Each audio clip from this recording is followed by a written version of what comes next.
کا مکہ فتح ہو گیا تو میں تو ان کی بیٹی پر قاتلانہ حملہ کیا، مجھے کون معاف کرے گا؟ حبار ابن اسود بھاگ گئے، طائف چلے گئے، وحشی ابن حرب بھی بھاگ گئے۔ لیکن جب ان کو پتا چلا کہ ہندا کو بھی معافی مل گئی، ابو جہل کے بیٹا اکرمہ کو بھی معافی ملی، سہیل بن عمرو کو بھی معافی مل گئی، صفوان بن امیہ کو معافی مل گئی، سب کے سب خدا کے دین کو قبول کر رہے، سب کو معافی ملی، تو انہوں نے کہا ہمیں بھی کوشش کرنی چاہیے۔ جب حبار ابن اسود کا پیغام آپ تک پہنچا کہ میں بھی معافی کا طلبگار ہوں، اگر مجھے بھی معاف کیا جائے میں بھی حاضر خدمت ہو جاؤں، میں بھی کلمہ پڑھوں، میرے اور آپ کے آقا حضرت رحمت عالم صلی اللہ علیہ وسلم نے حبار ابن اسود کو بھی معاف کیا، وحشی ابن حرب کو بھی معاف کیا۔ نتیجہ کیا نکلا اس کا؟ 23 سال پہلے رسول پاک صلی اللہ علیہ وسلم نے جو اعلان فرمایا تھا، صرف 23 سال کی محنت گزری، پورے جزیرۃ العرب کے اندر کوئی اللہ کے دین سے باہر نہیں تھا، سب کو اللہ کا دین نصیب ہو گیا، سب کو اللہ تعالیٰ نے جنت کا راستہ دکھا دیا۔ اب میں واپس پلٹتا ہوں، دو چیزیں تھیں، بڑے سخت قسم کے لوگ تھے، عرب کے لوگ کہتے تھے کچھ بھی ہو جائے گا اس دین کو ہم نہیں چلنے دیں گے، مگر وہ جھک گئے، ان کے دلوں کو کھینچ لیا، دو چیزوں کا وہ مقابلہ نہیں کر سکے۔ کس کا؟ ایک میرے اور آپ کے آقا حضرت رسول پاک صلی اللہ علیہ وسلم کی سیرت کا، اور دوسرے نمبر پر قرآن پاک کا۔ ہم سمجھتے ہیں حضرت امام مالک رحمۃ اللہ علیہ نے فرمایا تھا، انسان اس امت کو جس چیز سے سب سے پہلے نفع ہوا تھا قیامت سے پہلے بھی اسی سے نفع ہوگا۔ آج بھی اگر ہم سیرت کو عام کریں گے تو بادل چھٹ جائیں گے، اور جس طرح پورے عرب کے اندر اللہ کا دین پھیلا تھا اسی طرح پھر دین پھیلے گا۔ وجہ کیا ہو گئی ہے؟ وجہ ہوئی ہے یہ کہ میں اور آپ بیچ میں آ گئے ہیں، لوگ ہم کو دیکھتے ہیں اور سوچتے ہیں کہ شاید ان کا دین ایسا ہی ہوگا، ان کے نبی نعوذ باللہ ایسے ہی ہوں گے، یہی ان کے اخلاق ہوں گے۔ جب ہم بیچ میں سے ہٹ جائیں گے اور ہم لوگوں کو کہیں گے کہ ہم کو نہ دیکھو، ان کو دیکھو جو تمہارے لیے بھی نبی تھے ہمارے لیے بھی نبی تھے، جب وہ آقا مدنی صلی اللہ علیہ وسلم کو دیکھیں گے فَسَتُبْصِرُ وَيُبْصِرُونَ بِأَيِّكُمُ الْمَفْتُونَ، ان کی آنکھیں کھل جائیں گی، اوہ ہم کن کو دیکھ رہے تھے اور کن بھول بھلائیوں میں مبتلا تھے اور کن کو دیکھ کر کے دین کو سمجھ رہے تھے۔ پھر ممکن ہے کہ وہ امام بن جائیں، ممکن ہے کہ وہ امام بن جائیں، یعنی جو ہم کام نہیں کر سکے شاید اللہ ان سے لے لے، اور وہ نہ ہو جائے جو قرآن نے کہا یستبدل قوما غیرکم، اللہ پھر ان کو ایمان نصیب کرے گا۔ آپ فرمائیں کہ نہیں، اگر اس طرح کے کلمہ پڑھنے والے بے دینوں کو حضور کی سیرت مل گئی تو اللہ ان کو بنا دے گا ویسا جیسا بننا چاہیے، اور ان کو بنا دے گا جن کو کلمہ بھی نصیب نہیں ہے، تو پھر ہمارا کیا بنے گا؟ تو اگر آپ بیچ میں حائل رہیں گے تو کیا ہوگا؟ سورہ نحل کی ایک آیت ہے اور آخری موقع پر ہے، اس کو اپنی جگہ کبھی پڑھیے، اس پر غور کیجئے۔ اس میں فرمایا گیا وعدہ کر کے وعدہ خلافی نہیں کرنا، وعدہ خلافی نہیں کرنا، معاہدے کے خلاف نہیں کرنا، جھوٹ نہیں بولنا، دھوکہ نہیں دینا۔ اگر تم ایسا کرو گے تو کیا ہوگا؟ فرمایا تمہاری وجہ سے یہ ممکن ہے کہ کچھ پاؤں اسلام کی طرف اٹھ رہے تھے، اللہ کے دین کو قبول کرنا چاہتے تھے، لیکن وہ تمہیں دیکھ کر پیچھے ہٹ جائیں گے کہ بھائی مسلمان تو ایسے ہوتے ہیں، کہیں ایسا نہ ہو کہ اس جماعت کے اندر ہم آئیں اور ہمارے لیے بھی یہی مصیبتیں ہو جائیں۔ تو پھر کیا ہوگا؟ اگر کچھ لوگ ہم کو دیکھ کر پیچھے ہٹ جائیں گے تو فَتَذُوقُوا السُّوءَ بِمَا صَدَدتُّمْ عَنْ سَبِيلِ اللَّهِ، تم بدترین عذاب کا مزہ چکھو گے اللہ کے راستے سے لوگوں کو روکنے کی وجہ سے۔ میرے ساتھیوں، یہی مقصد ہے کہ کسی طرح لوگوں کو حضرت رسول اکرم صلی اللہ علیہ وسلم کی سیرت معلوم ہو جائے۔ ہر درد کی دوا ہے، ہر درد کا علاج ہے اس کے اندر۔ آج کہتے ہیں بیویوں کے ساتھ نبھا نہیں ہو رہا ہے، رسول اکرم صلی اللہ علیہ وسلم کو دیکھو نا، آپ 9 بیویوں کے ساتھ کس طرح نبھا کر رہے تھے۔ کہتے پڑوسی سے تنگ ہیں جی، پڑوسی سے کسی طرح نبھا نہیں ہو رہا ہے۔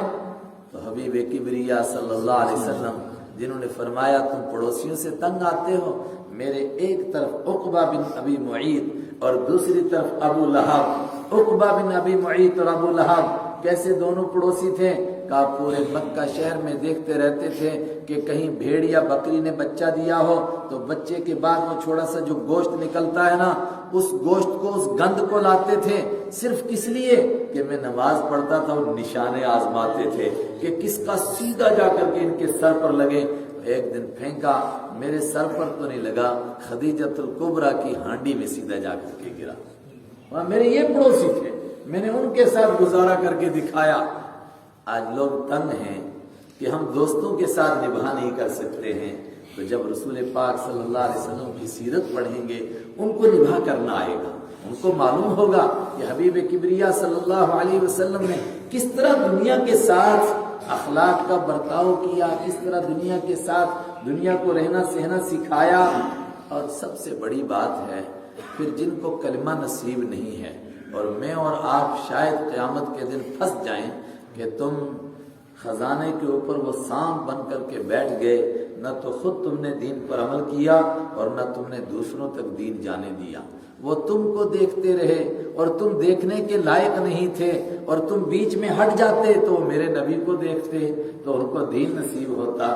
یہ اسی کی محنت ہے کہ ہر آدمی براہ راست رحمت عالم صلی اللہ علیہ وسلم کو دیکھے، اور دیکھیں گے تو انشاءاللہ بہار آئے گی۔